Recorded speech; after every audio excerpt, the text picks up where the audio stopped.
আসসালামু আলাইকুম। Welcome to অ্যাস্ট্রাইকার ইউটিউব চ্যানেল। সো আজকে আমরা এখানে এসইও নিয়ে ৫টি ভুলের কথা বলবো। এখানে আমরা খুব কমন ৫টি ভুল নিয়ে কথা বলবো, যেগুলো অনেকেই এসইও করতে গিয়ে করে ফেলে। সো সবার ফার্স্টে যে ভুলটার কথা বলবো সেটা হচ্ছে ignoring keyword intent. It's means keyword intent বুঝে কাজ না করা। দেখেন, শুধু কিওয়ার্ড নিলেই হবে না, মানুষ আসলে কি খুঁজছে, ওদের উদ্দেশ্য কি তা বুঝতে হবে। ধরেন যেমন কেউ লিখলো বেস্ট ফোন, তো তার মানে সে একটা ফোন কিনতে যাচ্ছে। তো আবার কেউ লিখলো হোয়াট ইজ এসইও, মানে সে শিখতে চাচ্ছে। ইন্টেন্ট ভুল বুঝলে গুগল আপনাকে কন্টেন্টকেই ভুল ধরবে। তো আমরা অবশ্যই সেটি খেয়াল রাখবো। যেমন এখানে লেখা আছে, যেমন মোরাল হচ্ছে যে if your content doesn't answer their specific need, Google wouldn't rank you and visitors will bounce. ওকে, তবে অবশ্যই কিওয়ার্ডের উপর, কিওয়ার্ড ইন্টেন্টের উপর আপনাদেরকে খেয়াল রাখতে হবে। সেকেন্ড উইকটা হচ্ছে weak on page optimization. That means title, meta description, header ঠিকমতো অপটিমাইজ না করা। অনেকে টাইটেল বা মেটা ডিসক্রিপশন ঠিকমতো লেখে না, H1, H2, H3 এগুলো ঠিকমতো ব্যবহার করে না। এর ফলে গুগল বুঝতে পারে না আপনাদের কন্টেন্ট আসলে কোন বিষয়, ফলে র্যাঙ্কিং আসে না। সো টাইটেল ওটা অফকোর্স আমাদের 60 ক্যারেক্টারের মধ্যে রাখা উচিত। Meta description 155 characters max, call to action message okay etc, and header structure of course H1 আপনাদের পার ওয়ান্স পার পেজ, আর বাকিগুলো আপনাদের H1 H3 আপনি মেনটেন করা উচিত।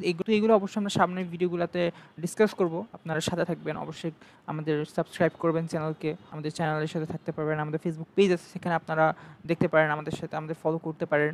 ওকে, সো নেক্সট মিস্টেকটা হচ্ছে পুর content structure. So that's means content গুলিয়ে ফেলা, পরিষ্কারভাবে না লেখা। সো যদি আমি মোরা বলতে চাই, কন্টেন্ট যদি লম্বা হয় কিন্তু ভাগ করা না থাকে, প্যারাগ্রাফ ঠিকমতো না থাকে, হেডিং না থাকে, দর্শক পড়বে না, গুগলও ধরতে পারবে না।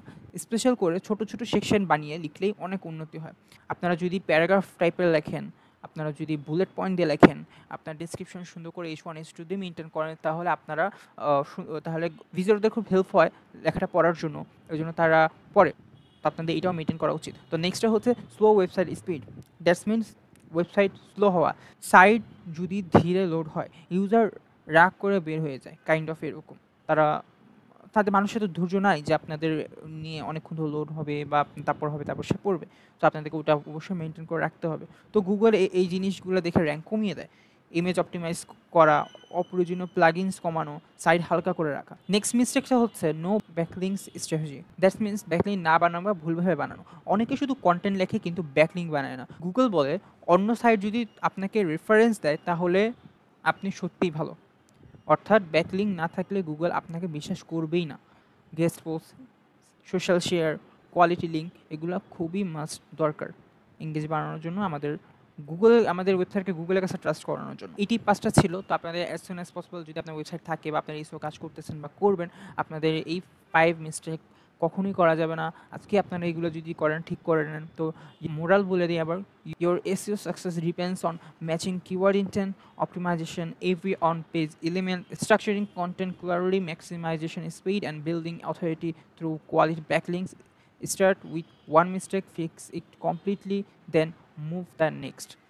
তো আপনাদের আজকে এই ভিডিওটা এই পর্যন্তই। আপনারা আশা করি এটা খুব ইউজফুল হয়েছেন। যদি মনে করেন তাহলে অবশ্যই like, comment, share and subscribe করে দেবেন। And thank you for watching. Thank you.